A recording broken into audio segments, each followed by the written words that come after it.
بسم اللہ الرحمن الرحیم الحمدللہ رب العالمین والصلاة والسلام علی سید المرسلین وعلی آلہ واصحابہ وازواجہ وذریاتہ واہل بیتہ اجمعین اما بعد فاعوذ باللہ من الشیطان الرجیم بسم اللہ الرحمن الرحیم ولا یغتب بعضکم بعضا ایحب احدکم ان یأکل لحم اخیہ میتا فکرہتموہ واتقوا اللہ ان اللہ تواب الرحیم۔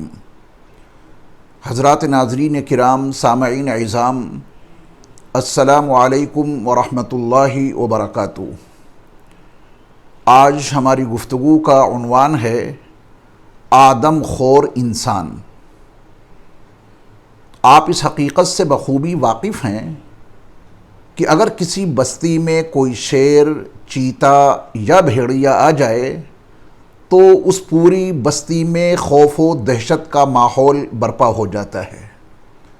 اس بستی کا ہر باشندہ خود کو اور اپنے تمام اہل خانہ کو ان درندوں سے بچانے کی ہر ممکن کوشش کرتا ہے۔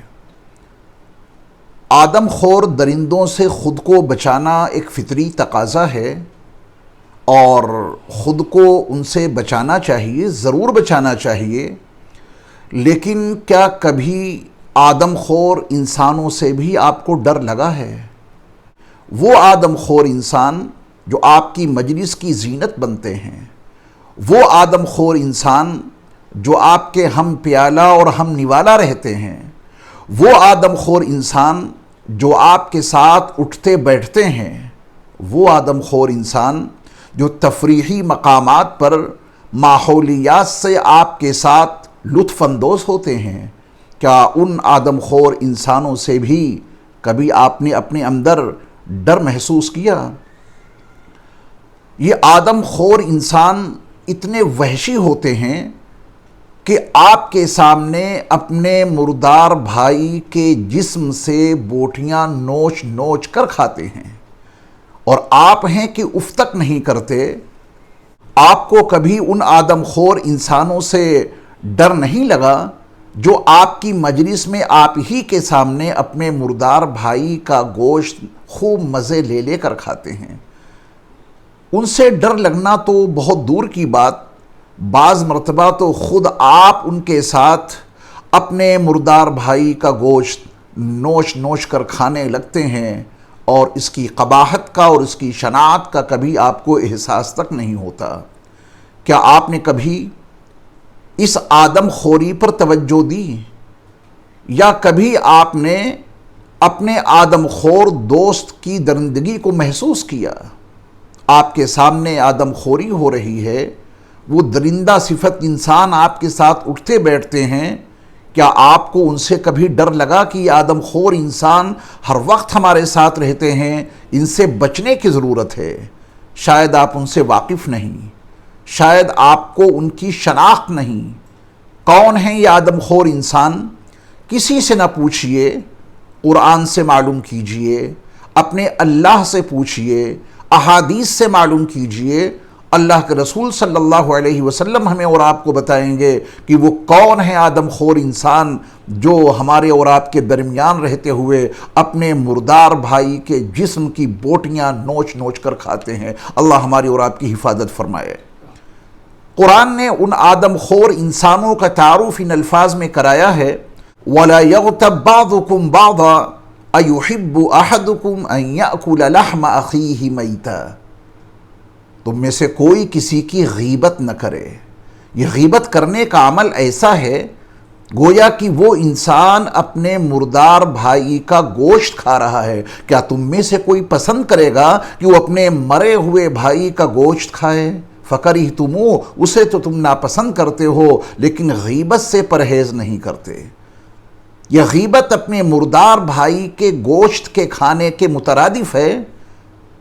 اس لیے ہماری اور آپ کی ذمہ داری ہے کہ قرآن کے اس بیان کے تناظر میں آدم خور انسانوں کو پہچانیں اور ان سے اپنے آپ کو بچائیں۔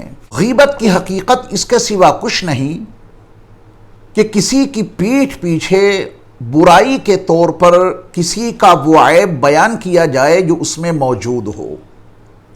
سیدنا ابو ہریرہ رضی اللہ تعالی عنہ نبی کریم صلی اللہ علیہ وسلم کا وہ فرمان عالی شان نقل فرما رہے ہیں۔ نبی صلی اللہ علیہ وسلم نے اپنے صحابہ سے سوال کیا تھا، اتدرون ما الغیبہ، میرے پیارے صحابہ کیا تم جانتے ہو کہ غیبت کیا ہے؟ صحابہ نے کہا تھا، اللہ ورسولہ اعلم، اللہ اور اس کے رسول کو زیادہ بہتر معلوم ہے۔ یہ صحابہ کا اپنا ایک انداز تھا جو نبی صلی اللہ علیہ وسلم کے سوالوں کے جواب میں وہ کہا کرتے تھے، اللہ ورسولہ اعلم۔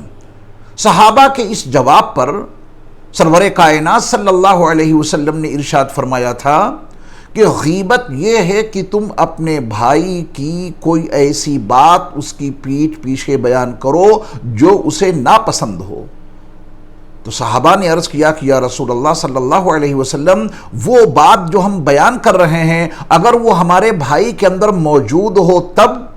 تو نبی صلی اللہ علیہ وسلم نے فرمایا، تبھی تو غیبت ہے۔ اگر وہ بات تمہارے بھائی میں موجود نہیں ہے پھر یہ الزام تراشی اور بہتان تراشی ہے۔ یہ حدیث مسلم شریف میں موجود ہے، امام مسلم علیہ الرحمہ نے اس کو روایت کیا ہے۔ اگر آپ کی مجلس میں کوئی کسی کی غیبت کرے تو آپ فوراً اس کو اپنی مجلس سے برطرف کر دیں۔ کسی کی مجلس میں غیبت ہو رہی ہے تو آپ کا مذہبی فریضہ ہے کہ آپ اس مجلس سے دور چلے جائیں۔ غیبت کرنا بھی حرام ہے اور غیبت کا سننا بھی حرام ہے۔ اگر آپ کو شیر سے ڈر لگتا ہے، اگر آپ کو چیتے سے ڈر لگتا ہے، اگر آپ کو بھیڑیے سے ڈر لگتا ہے تو پھر اس سے بھی ڈر لگنا چاہیے جو آدم خور انسان ہے اور کسی عام انسان کا وہ گوشت نہیں کھاتا بلکہ اپنے بھائی بلکہ مردار بھائی کا وہ گوشت کھاتا ہے۔ ایسے انسان سے بھی ڈر لگنا چاہیے۔ سیدنا انس رضی اللہ تعالی عنہ نبی کریم صلی اللہ علیہ وسلم کا فرمان عالی شان نقل کرتے ہیں کہ اللہ کے رسول صلی اللہ علیہ وسلم نے ارشاد فرمایا کہ جب مجھے سفر معراج کرایا گیا تو میرا گزر ایک ایسی قوم پر ہوا کہ جس کے تانبے کے ناخن تھے اور وہ قوم اپنے تانبے کے ان ناخنوں سے اپنا چہرہ نوچ رہی ہے اور اپنے سینے نوچ رہی ہے۔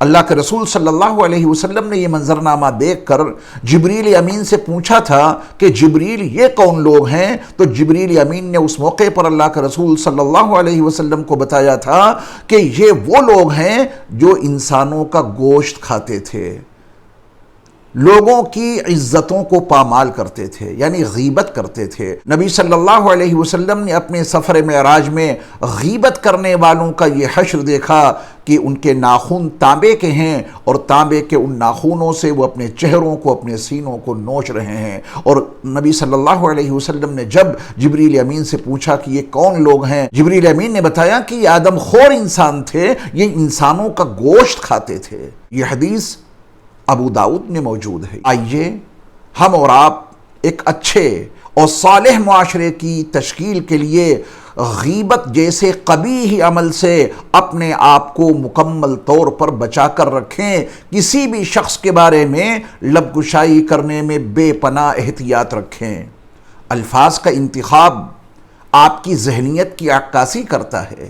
آپ کے الفاظ خود بتا دیں گے آپ کو آدم خور انسانوں سے محبت ہے یا نفرت۔